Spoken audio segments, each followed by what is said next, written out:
आप शुरू कीजिए। बोलो श्री प्राणीनाथ प्यारे की जय। बोलो श्री सतगुरु महाराज की जय। पिया चरण ही, पिया चरण ही, मूल ठिकाना चरण अब ना छोड़ू, चरण अब ना छोड़ू। हक चरणों से, हक चरणों से अरश में जाना, चरण अब ना छोड़ू, चरण अब ना छोड़ू। पिया चरण ही, पिया चरण ही, मूल ठिकाना चरण अब ना छोड़ू, चरण अब ना छोड़ू।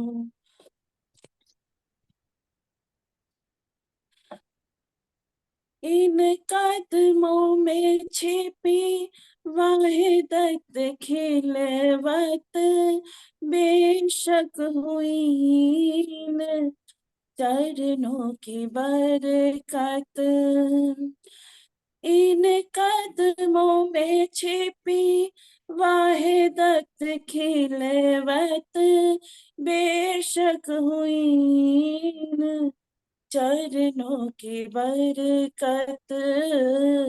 लेके बैठे यही, लेके बैठे यही अरश खजाना, चरण अब ना छोड़ू। लेके बैठे यही अरश खजाना, चरण अब ना छोड़ू।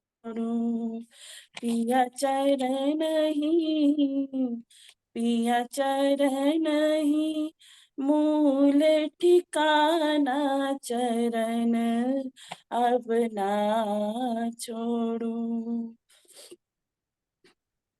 अंग अंग आशिक कदमों लगत है, सोई सुख जाने जिन रूह खिंचत है। अंग अंग आशिक कदमों लगत है, सोई सुख जाने जिन रूह खिंचत है। किया अरस, किया अरस परस, तब जाना चरण अब ना छोड़ू, चरण अब ना छोड़ू। पिया चरण ही, पिया चरण ही, मूल ठिकाना चरण अब ना छोड़ू, चरण अब ना छोड़ू। अपने ही तन से मैं ऐसी हूँ बिछड़ी, कह ना सकूं पिया हालत दिल की। अपने ही तन से मैं ऐसी हूँ बिछड़ी, कह ना सकूं पिया हालत दिल की। फिर तुझ में ही, फिर तुझ में ही हमको समाना, चरण अब ना छोड़ू,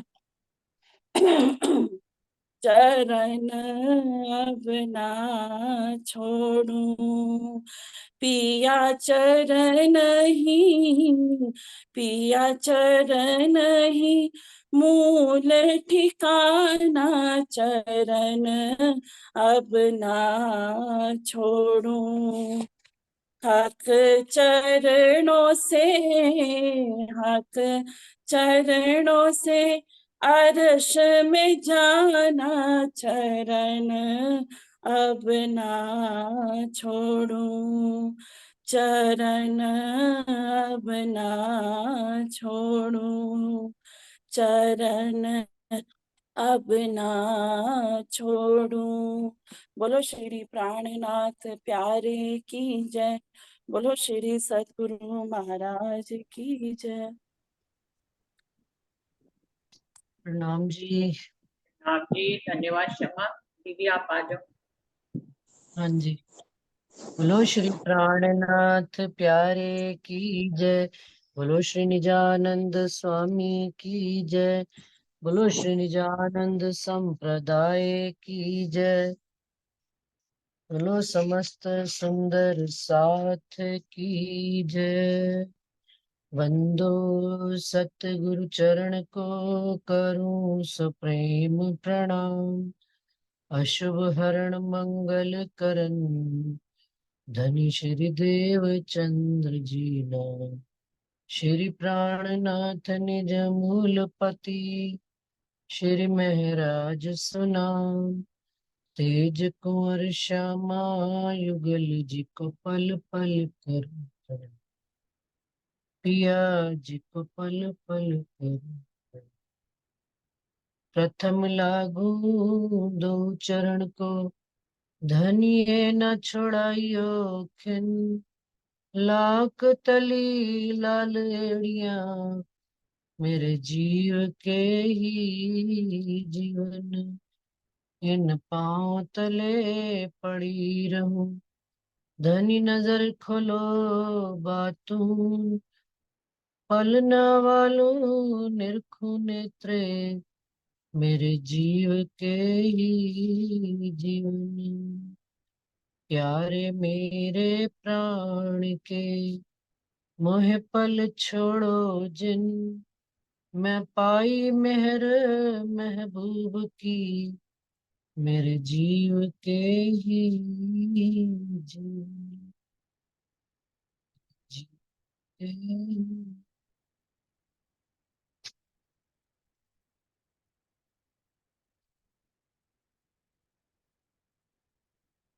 सुंदर सा जी किरंतन ग्रंथ प्रकरण प्रकरण 28 पूरा हो चुका है। महामति सो गुरु कीजिए जो बतावे मूल अंकुर। आत्म अर्थ लगा वहीं तब पिया वतन हजूर, तब पिया वतन हजूर। आप स्वामी श्री प्राणनाथ जी हरिद्वार के प्रसंग में वहां पर वहां की परिस्थितियों के हिसाब से ये प्रकरण आप प्राणनाथ जी को इंद्रावती जी के आत्म को उतरे हैं, उसी संदर्भ में आगे चल रहे हैं। राग रामकली। संत जी सुनियो रे जो कोई हंस परम। मैं पूछत हूँ पर आत्मा मेरा भानो यही भरम। कि इंद्रावती जी की आत्म सारी दुनिया वालों से, संसार वालों से जो धर्म के वेद कतेब ग्रंथों को लेकर बैठे हुए हैं और सारा ज्ञान संसार का लेकर बैठे हुए हैं, उनसे पूछ रहे हैं संत जी सुनियो रे। और जो अपने आप को बड़े बड़े संत ऋषि मुनि और पठैया कहला रहे हैं, बड़े बड़े पंडित कहला रहे हैं, तो उनसे ये प्रश्न पूछा जा रहा है कि जो कोई हंस परम, जिसने हंस की पदवी को प्राप्त कर ली है, वो हंस का काम क्या होता है? दूध और जल का निबेरा करना। तो कहते जो कोई हंस परम, जिसने इस पदवी को प्राप्त किया हो, जो खीर नीर का निबेरा कर ले, जो माया और ब्रह्म का निबेरा कर ले, मैं उनसे ये प्रश्न पूछता हूँ कि मैं पूछत हूँ पर आत्मा मेरा भानो यही भरम। मैं परात्म के बारे में, इंद्रावती जी कहती है, मैं पूछती हूँ कि मेरे मन में ये भ्रम है कि यदि ये संसार सपना है तो मूल तन हमारे कहाँ पर है। जिन जानो विवादे पूछे मैं जाग्या सो करूं खोज। इंद्रावती जी कहती है कि मैं कोई विवाद के लिए नहीं करती हूँ कि मेरे को तर्क वितर्क करना है, मुझे अधिक आता है ज्ञान, मैं तुमसे तर्क वितर्क करके जीतना चाहती हूँ। नहीं, मैं केवल जिज्ञासु करूँ खोज, सिर्फ जिज्ञासा के कारण, अत्यधिक अ, उत्सुकता के कारण मैं ये विषय जानना चाहती हूँ कि पर आत्म का मूल ठिकाना कहाँ है, और इसी कारण से मैं इसकी खोज में लगी हुई। जो लो धोखो ना मिटे, साधो तोलो ना छूटे बोझ। और जब तक मन के संशय नहीं मिटते, तब तक जो दिमाग पर, बुद्धि पर, हृदय पर बोझ बना हुआ है अज्ञानता का, वो कैसे मिटे? ये प्रश्न, ये प्रश्न सारे संसार से, ये प्रश्न हमारे लिए भी काम के हैं सुंदर सा। जब भी हम कहीं पर भी किसी धर्माचार्यों से ना भी मिले, लेकिन किसी सुंदर सा, किसी आम व्यक्ति, जानकार व्यक्ति से जो धर्म को जानता हो, धर्म के बारे में, धर्म में संलग्न हो, तो हम उनसे ये प्रश्न पूछ सकते हैं। तो ये वाले प्रकरण हमें पता होने आवश्यक है। जिन जानो विवादे पूछे, हो गया ये बात। कोई कहे ए भरम की बाजी, जो खेलत कबूतर, तो कबूतर जो खेल के सो क्यों पावे बाजीगर। कोई कोई तो ये कहता है संसार में कोई ज्ञान, कि ये सारा संसार भरम का खेल है, भरम की बाजी रची हुई है। जैसे एक जादूगर आता है, बाजीगर आता है, और जादू से फट से कबूतर पैदा कर देता है, और भरम से, और कुछ ही पल बाद वो कबूतर गायब भी हो जाते हैं। तो कहते हैं कि तो कबूतर जो खेल के सो क्यों पावे बाजीगर। यदि ये भरम की बाजी है, और इसमें जो ये कबूतर है, या यानी जीवों का संसार है, ये जीव उस बाजीगर को कैसे प्राप्त कर सकते हैं जिसके द्वारा ये भरम का खेल रचा हुआ है? क्योंकि जब हम ही उलझे हुए हैं, तो वो असल तक कैसे पहुंच पाएंगे? कोई कहे ए ब्रह्म की आभा, आभा तो आपसी भाषे, तो ए आभा क्यों कहिए ब्रह्म की, जो होत हैं झूठे तमाशे। कोई क्या कहता है कि ये सारा ब्रह्मांड जो है ना, उसकी पार ब्रह्म की आभा, यानी कि उनकी छाया में ये सारा संसार बना हुआ, उनके प्रकाश में सारा संसार बना हुआ है। तो यदि पार ब्रह्म का प्रकाश ऐसा है, तो सारा संसार ही उनके प्रकाश में नहाएगा। तो आभा क्यों कहिए ब्रह्म की, जो होते हैं झूठे तमाशे। यदि ब्रह्म का, सत्य का प्रकाश यहाँ पर है, तो इस सत्य में झूठ के तमाशे, झूठ के खेल कैसे हो सकते हैं? जब ब्रह्म की आभा पड़ेगी, तो सत्य से सत्य का ही उत्पन्न होगा, सत्य से झूठ नहीं हो सकता। और झूठ के तमाशे हो रहे, रात दिन झूठ है। प्रकृति, माया, मोह, खेल, ब्रह्म, सब ये जो हम देख रहे हैं, सारा संसार आज बन रहा है, कल मिट रहा है। तो जो मिट जाता है वो सत्य तो हो ही नहीं सकता, वो पारब्रह्म की आभा कैसे कहला सकता है? कोई कहे एक कछुए नाय, तो ए भी क्यों बनी आवे, जो यामे ब्रह्म सत्ता ना होती, तो अधखिन रहने ना पाए। अब कोई कहता है कि यहाँ पर तो कुछ है ही नहीं, इस संसार में ब्रह्म है ही नहीं। तो कहते हैं अगर इस संसार में ब्रह्म की सत्ता ना होती, तो इस खेल में कैसे हम एक पल के लिए भी टिक पाते? ये रचना कैसे होती है अगर पार ब्रह्म ना होता तो? ये सारा संसार कैसे बना हुआ है? ये भी स्वामी जी ने इस प्रश्न का भी जवाब हरिद्वार में बड़े बड़े साधु संत कोई भी नहीं दे पाए। कोई कहे ये सबे ब्रह्म, कोई कहता है कि ये सारा संसार ही ब्रह्म का स्वरूप है, तब तो अज्ञान का छूना है। फिर जो संसार में अज्ञानता छाई हुई है, अंधकार छाया हुआ है अज्ञान का, फिर वो तो होना ही नहीं चाहिए। तो खट शास्त्र हुए काहे को? फिर जो 6 शास्त्र, 18 पुराण हुए हैं, उनका तो कोई अर्थ ही नहीं रह जाता। जब मैं भी ब्रह्म हूँ, तुम भी ब्रह्म हो, पशु पंखियों में भी ब्रह्म है, तो फिर खट प्रमाण और खट शास्त्र और अज्ञानता तो रहनी नहीं चाहिए। ऐसा मेरे मन में मोहे, ऐसा आवत मन माहे, मेरे मन में ऐसी बात, ऐसा विचार उत्पन्न होता है। कोई कहे ए पुरुष प्रकृति, मिल रचियो खेल एह, तो सूरज दृष्टि क्यों रहे अंधेरी, ये भी बड़ा संदेह। अब कोई कहता है कि पुरुष और प्रकृति ने मिलकर इस संसार की रचना करी है। तो कहते हैं, इंद्रावती जी प्रश्न पूछते हैं, पुरुष और प्रकृति के द्वारा जब ये रचना की गई है सारा संसार ही, तो फिर जब सूरज निकलता है, तो उस सूर्य के प्रकाश में अंधेरा कैसे टिक सकता है? अंधेरा तो आना ही नहीं चाहिए, लेकिन फिर भी अंधेरा रहता है, अज्ञानता का अंधेरा बना हुआ है। ये भी बड़ा संदेह। कोई कहे ये सबे सपना न्यारा खावंद है, और तो ये सपना जब उड़ गया तो खावंद है किस ठौर। कोई कहता है कि ये 14 तबक जो है सपने का ब्रह्मांड है। अब जब सपना देखने वाला और सपने से न्यारा है वो खावंद जो इस खेल को बना रहा है और सपना देख रहा है, तो प्रश्न ये है कि जब ये सपना टूटेगा तो वो असल खावंद जो इस सपने को देख रहा है, उनका मूल ठिकाना, उनका घर, स्थान कहाँ पर है, ये बात भी कोई बताता नहीं है। ऊपर तले माहे बाहिर, दसो दिस सब माया, खट प्रमाण थे ब्रह्म रहित है, सो क्यों कर लड़ाए। ऊपर तले, ऊपर धरती आकाश, चारों दिशाओं, माहे बाहिर, अंदर, अंदर से भी अंतर, बाहिर, दसों दिशा सब माया, चारों तरफ माया का ही विस्तार है। और और जो ब्रह्म है, अभी ये पूर्ण पार ब्रह्म नहीं कह रहे हैं, ये ब्रह्म कह रहे हैं, केवल अक्षर ब्रह्म तक भी इनकी पहुंच नहीं है, अभी आगे आ जाएगी।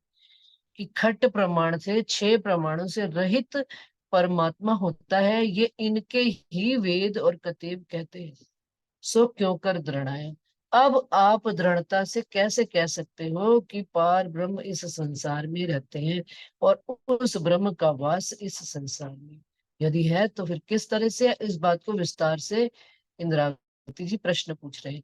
बुद्ध तुरिया दृष्ट श्रवण, जो लो पहुंचे मन, उत्पन्न सारी आवटें जो कछु कहिए बचे। संसार की बुद्धि, तुरियातीत अवस्था जो कहते हैं, ध्यान अवस्था, दृष्टि, श्रवणा, हमारी ये नजर जहां तक जाती है, श्रवणा कानों में सुनने की क्षमता, और जोलो पहुंचे मन। और मन की तो गति इतनी तीव्र कही गई है कि इसका नापना ही नहीं किया जा सकता।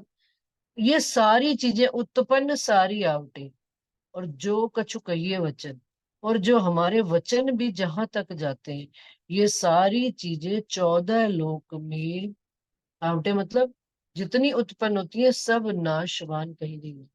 यानी कि जो संसार में बिना जागृत बुद्ध के ध्यान भी करते हैं सुंदर सा जी, उनका ध्यान भी केवल कहाँ तक जाता है? ज्योति स्वरूप तक जाता है, जो 14 लोक में लय हो जाएगी।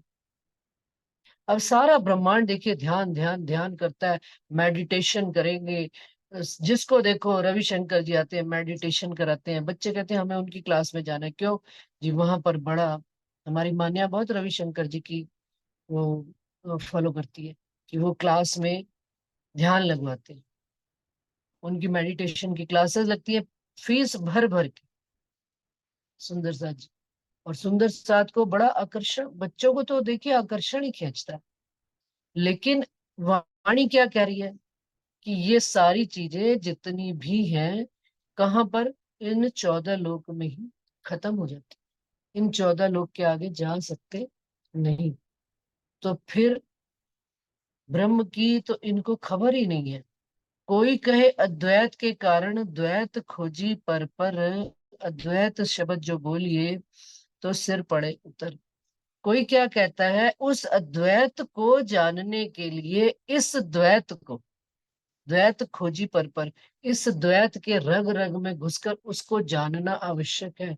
तभी हम इस द्वैत के उत्पन्न करने वाले उस अद्वैत अक्षर ब्रह्म को जान पाएंगे।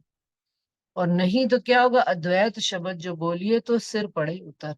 अद्वैत शब्द, क्योंकि शब्द तो आ गया अद्वैत, अखंड, अक्षर ब्रह्म के लिए, लेकिन वो शब्द वापस अपने ही सिर पर उतर पड़ते हैं, क्योंकि उनको पता ही नहीं है कि उनका स्थान कहाँ है।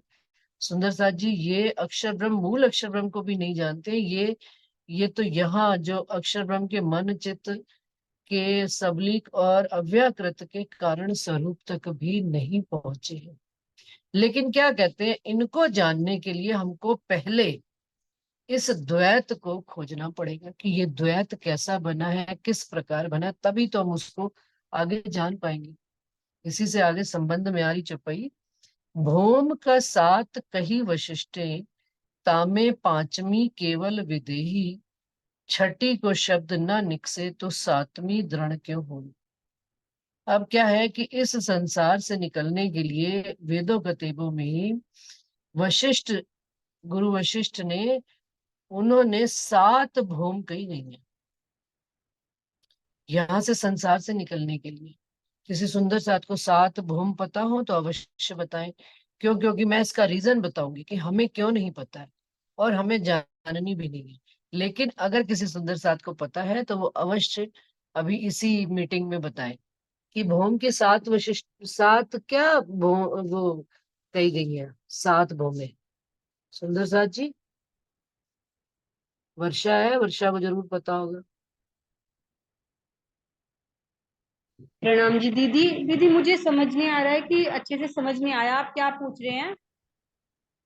चौपाई आती है ना, भौम का 7 कही वशिष्ठे, तामे पांचवी केवल वैदेही, छठी को शब्द ना निकसे तो सातवीं दृढ़ क्यों होई।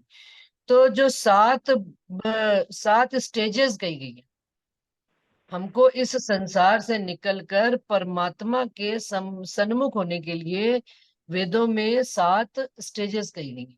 वो पता है 7 कौन कौन से पक्ष, कौन कौन सी सीढ़ियां हैं? शायद मुझे कुछ अच्छे से तो ध्यान नहीं है, लेकिन जो वो प्रेम की 7 अवस्थाएं आती हैं शायद वो ही हैं। नहीं नहीं नहीं, वो प्रेम की 7 अवस्थाएं नहीं है बेटा। ये संसार की 7 अवस्थाएं कही गई है। उन्होंने शुभेच्छा, इच्छा करना, फिर वेदों का अध्ययन मनन, दूसरी इच्छा ऐसे है। फिर तीसरी इच्छा है कि उनको प्राप्त करने के लिए आगे दौड़ लगाना। तो वो कहते हैं जो वशिष्ठ जी ने 7 स्टेजेस बताई गई हैं, उनमें से केवल 5 भूम, 5 स्टेजेस किन्होंने पार करी हैं? एक राजा जनक ने पार करी है। कि वो 5वीं भूम क्या कहती है, 5वीं स्थिति क्या कहती है? देह से रहित हो जाना। जो हम ये कहते हैं ना, स्थूल, सूक्ष्म और कारण और महाकारण। तो हम ये समझे कि स्थूल और सूक्ष्म की अवस्था में आने के बीच में उन्होंने ये अवस्थाएं बताई गई है। अब वो कहते हैं कि उनमें से केवल जो विदेही, विदेही किनको कहा गया? राजा जनक को कहा गया। राजा जनक एक ऐसे हुए इस संसार में जिन्होंने 5 स्टेजेस पार किए हैं। यानी कि देह रहित होकर उन्होंने ज्ञान को सुना करते थे। उनको देह से जुड़ी हुई कोई भी बात उनको विकार नहीं पैदा करती थी।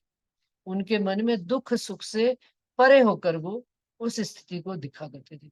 जैसा कि हमने सुंदर साथ जी वो सुना भी हुआ है प्रसंग, उनका आता है ना जो अष्टावरण थे।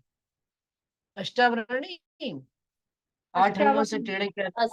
अष्टावक्र है, अष्टावक्र, अष्टावक्र अष्टावक्र अष्टावक्र। अष्टावक्र, हाँ, अष्टावक्र है। अष्टावक्र थे। तो वो 8 अंगों से टेढ़े थे।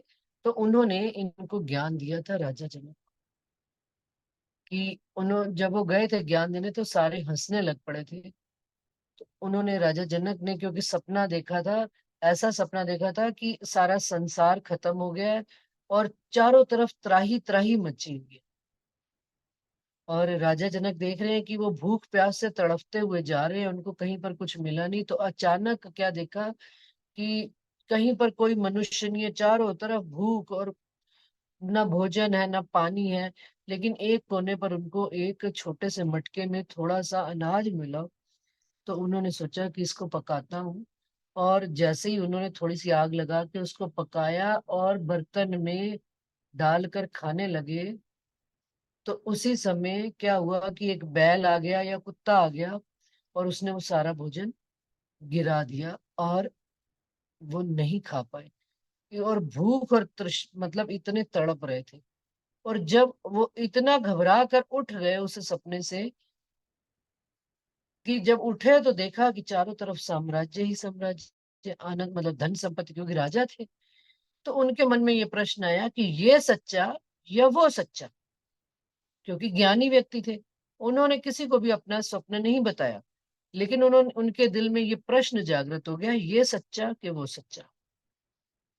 अब उन्होंने अपनी सभा मंडल में ये प्रश्न रख दिया कि मुझे इस प्रश्न का कोई जवाब देवे कि ये सच्चा कि वो सच्चा। आगे पीछे का प्रसंग नहीं बताया। अब बड़े लोगों ने कोशिश की, चारों तरफ नगर में ढिंडोरा पिट गया, कोई बता ना पाया। अब अष्टावक्र जो थे 8 अंगों से टेढ़े, उन्होंने सब वेदों का ज्ञान की प्राप्त किया हुआ था। जब वो राजा की सभा में पहुंचे तो उन्होंने कहा मैं आपके प्रश्न का जवाब दे सकता हूँ। तो जितने भी सभा में सारे बैठे हुए थे पंडित, सब हंसने लग पड़े। क्यों? क्योंकि अष्टावक्र जो थे 8 अंगों से टेढ़े थे, हाथ भी टेढ़ा, पैर भी टेढ़ा, मुख भी टेढ़ा, कान भी टेढ़ा, नेत्र भी टेढ़ा, कमर भी टेढ़ी, ऊबड़ निकला हुआ। तो उनकी शारीरिक अवस्था को देखकर सब हंसने लग पड़े। तो अष्टावक्र ने कहा मैं आपके प्रश्न का जवाब तो दे सकता हूँ, लेकिन मेरी एक प्रार्थना कि इन चमारों को पहले सबको बाहर निकाला जाए। और क्योंकि देखिए जो सुंदर सा जी जितना सत्य के करीब होता है वही सत्य कह सकता है।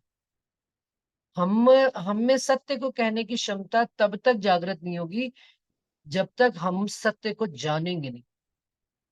और जब जान जाते हैं तो सत्य को फिर कहीं पर भी कहने में लाग लपेट नहीं आता।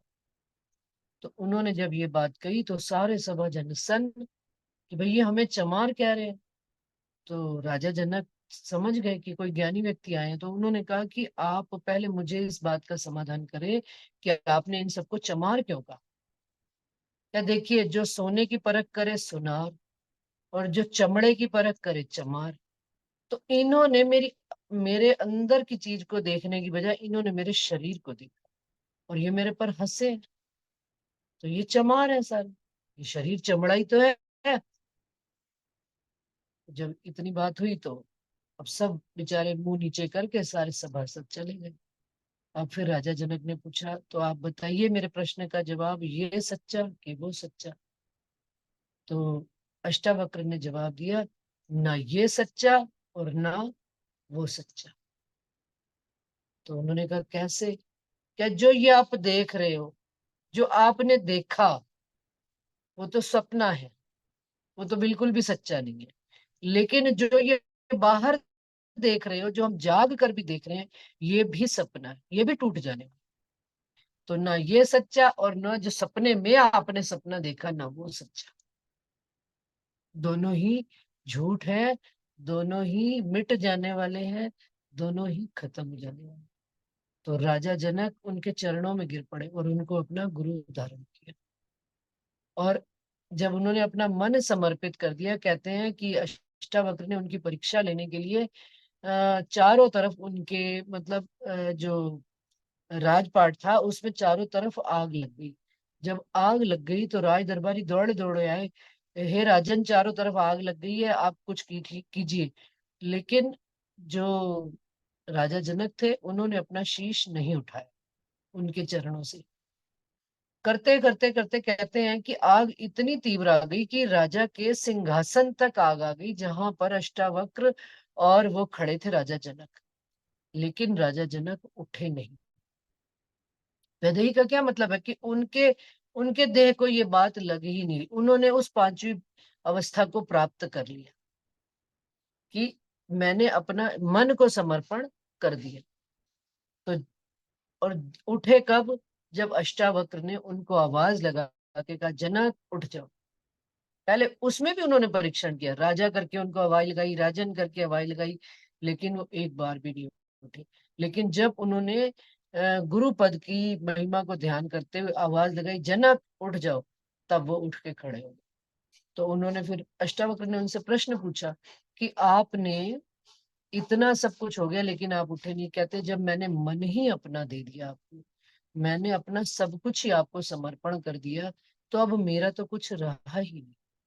यहाँ तक कि ये राज सिंहासन जो भी है, मैंने समर्पण का क्या अर्थ होता है, सब कुछ समर्पण कर दिया। सुंदर साथ जी ये देखिए, ये संसार का ज्ञान है। ये अभी अपने धर्म अपनी वाणी से संबंधित तो बात अभी आ ही नहीं रही, तो भी क्या कह रहे हैं कि भौम का 7 कही वशिष्ठे। वशिष्ठ ने जो 7 स्टेजेस बताई हैं उनमें से केवल 5 को ही राजा जनक प्राप्त कर सके हैं। और हमने कौन सी स्टेज प्राप्त करी है सुंदर सर जी?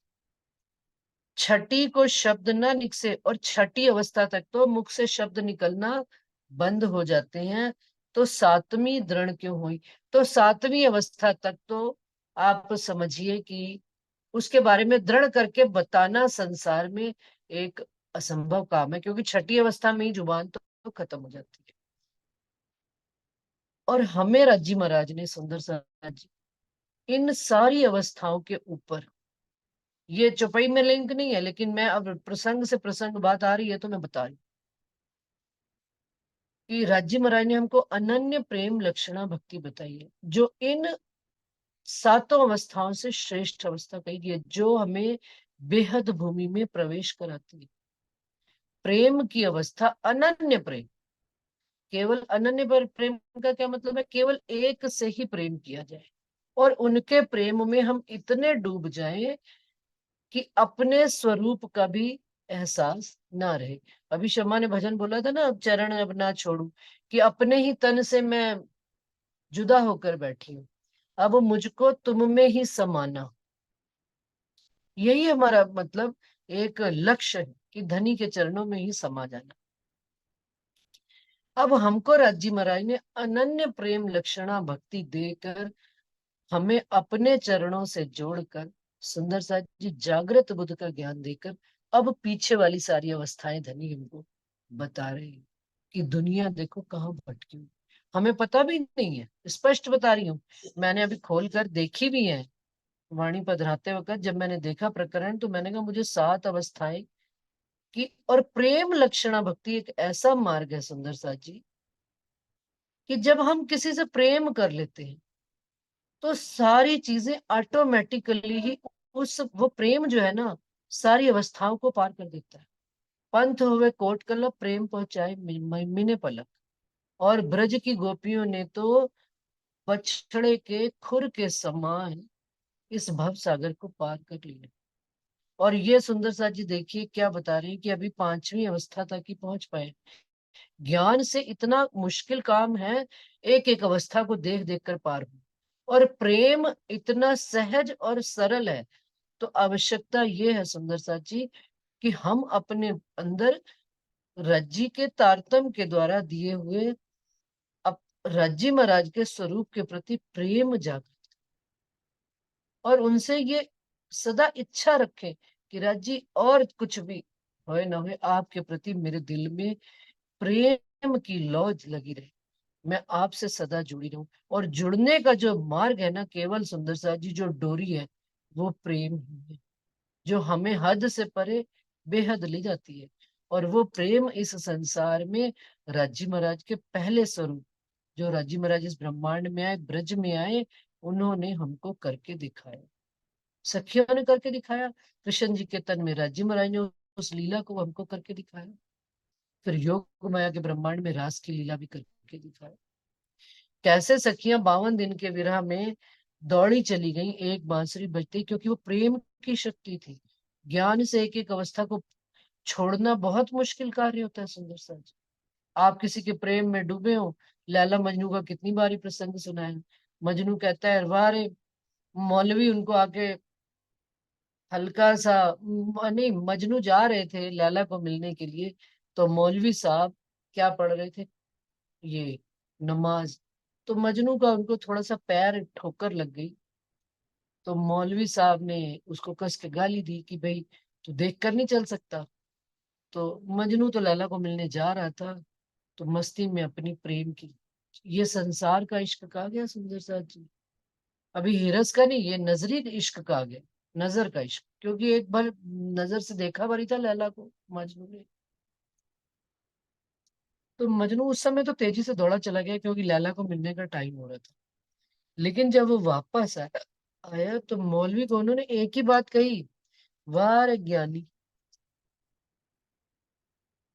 मैंने तो संसार के एक व्यक्ति से प्यार किया है, तो मुझे कोई दिखता नहीं, और तू कहता है कि तू अल्लाह ताला से प्रेम करने बैठा है, उसकी इबादत करने में बैठा है, और तुझे ये पता लग रहा है कि तुझे कौन डिस्टर्ब कर रहा है।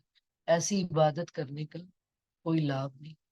कि शरीयत तरीकत से उठकर, शरीयत कर्मकांड शरीर से, तरीकत मन की अवस्था, उससे ऊपर उठकर आत्म अवस्था में आ जाना, जीव अवस्था से भी ऊपर उठकर आत्मा की अवस्था में आकर धनी के साथ लाड और प्यार और उनके इश्क को अपने अंगों में महसूस करना और फिर चाल चलना, ये धनी ने मार्ग हमको बताया। सुंदर जी, श्रेष्ठ मार्ग और सबसे सरल मार्ग। यदि हम वाणी सिख के प्रसंग से देखें तो इंद्रावती जी ने सतगुरु महाराज के प्रति इतना प्रेम दिखाया कि उन्होंने शरीर छोड़ा उनकी सेवा करने में, उनको प्रसन्न करने के लिए जितने भी प्रयास किए, इवन यहाँ तक कि हवसा में आकर शरीर भी छोड़ना त्याग कर। कि भाई जिस राज्य को चाहने के लिए मेरे सतगुरु महाराज चले, मुझे उस राज्य के दीदार, क्योंकि माध्यम तो वो सतगुरु देवचंद्र जी रहे हैं उनके।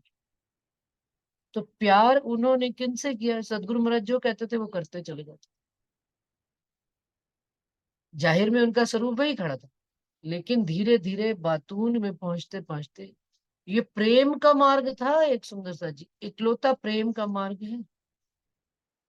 सतगुरु देवचंद्र जी को कितना प्रेम जागृत हुआ, कितनी अखंड लौ उनके दिल में, हृदय में प्रेम की जल रही कि 11 वर्ष की आयु से निकले। मेरे को तो ये बातें बड़ी दिल में कि 40 और आज हमको बिन कसनी, बिन भजन, बिन कर्म किए कुछ भी धनी सारी बातें देते चले जा रहे हैं। और हमें उनके प्रति प्रेम यदि उत्पन्न नहीं होता तो निश्चय ही हम कठोर जीव और खांगड़ू हैं, हम उस घर के नहीं है। लेकिन यदि मेरे अंदर प्रेम की रसधारा फूटी है और उसका रस अंतःकरण में आया है, तो सुंदर साथ जी बाहर भी आएगी, बाहर का द्वेष खत्म हो जाएगा, धीरे धीरे खत्म होएगा, परंतु होएगा खत्म। वो प्रेम हमको रात दिन प्रेरणा देगा कि हमें प्रेम, कैसा प्रेम आया कि हमारे अंदर से उसके प्रति नफरत और घृणा नहीं। और यदि हमारी आपस में एक दूसरे के प्रति ये अवस्था है तो मान के चले हमारे अंदर प्रेम नहीं आए। हमारे साथ यदि किसी ने बुरा किया है और हमारी दृष्टि, हम उसको उसी दृष्टि से देख रहे हैं, तो हम अभी चर्म दृष्टि में ही फंसे हुए हैं, चमारों की दृष्टि। हमें वो प्रेम तय करना सिखाएगा, सब पीछे वाली 6 सीढ़ियां कि कौन कौन सी है, वो दिखाते चलेंगे। आज राजी महाराज हमको ये दिखा रहे, बता रहे, समझा रहे हैं। और फिर भी यदि हम नहीं जागृत होते तो हमसे बड़ा कोई खामी है नहीं। पार वचन कहे कौन दूजा, सर्व ज्ञान को सब सूझे। ये संशय भानो आत्म के, ज्यो पर आत्म बूझे। अब प्रश्न तो इंद्रावती जी कर रहे हैं ना दुनिया वालों से कि पार वचन दूसरा कौन कह सकता है इस संसार में, जिसको इन सर्व ज्ञान को सब सूझे, जिनको इन सारी अवस्थाओं का पता हो। अब इन सारी अवस्थाओं को पता करने के लिए एक नया मार्ग जो श्री इंद्रावती जी ने कहा, अभी अपन ने पीछे पढ़ा था कि प्रेम का मार्ग मैंने अपनाया। इन सारे रास्तों को पीठ देकर मैंने प्रेम का मार्ग। अब प्रेम से ऊपर हम जब खड़े हो जाते हैं ना सुंदर सा जी, 10वीं भौम पे खड़े हो जाते हैं, अपने घर की 4थी फ्लोर पे, 5वें फ्लोर पे, 6ठे फ्लोर पे, अब ये संसार 14 लोक की ऊपर धनी ने रख दिया प्रेम। तो टॉप की हम जब स्टेज पर पहुंच गए तो नीचे वाली सारी अवस्थाएं देख सकते हैं कि नहीं देख सकते? उस प्रेम के संबंध से हम सारी नीचे वाली अवस्थाओं को देख लेते और जान भी लेते हैं सामने वाला कौन सी अवस्था की बात करता है। ये धनी की मेहर है, ये धनी की कृपा है। हम शरीर अवस्था में होने के बावजूद राज्य के जब प्रेम में आते हैं, ऐसा नहीं है, मैं ये नहीं कहूंगी हम 100 में 99% शरीर की अवस्था में, लेकिन ये वाणी हमको हर समय सजग करती है। अभी कल कहीं